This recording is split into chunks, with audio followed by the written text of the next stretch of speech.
Hi అండి అందరికీ.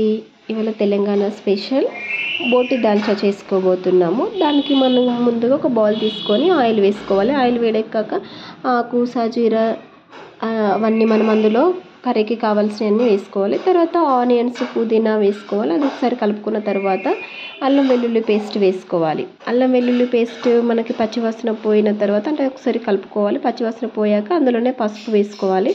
పసుపు కూడా మనకి ఆయిల్లో వేగాక మనం అందులోనే బోటి వేసుకోవాలి. ముందుగానే మంచి శుభ్రంగా కడుక్కున్న బోటి వేసుకోవాలి. ఆ బోటి మనకి నూనెలోనే మంచిగా ఫ్రై అవ్వాలి. ఫ్రై అయిన తర్వాత మనం దానిలోనే సొరకాయ ముక్కలు వేసుకోవాలి. అది కూడా ఒకసారి కలుపుకోవాలి. కలుపుకున్న తర్వాత సొరకాయ ముక్కలు అండ్ బోటి కూడా మంచిగా ఉడికిన తర్వాత అందులో మనం సాల్ట్ అండ్ టేస్ట్కి తగ్గట్టుగా కారం వేసుకోవాలి. అది కూడా కలుపుకోవాలి. కలుపుకున్న తర్వాత కారం కూడా మంచిగా ఉడికిన తర్వాత ముక్కలకు పట్టిన తర్వాత అందులో మనం టేస్ట్కి తగ్గట్టుగా చింతపులుపు వేసుకోవాలి.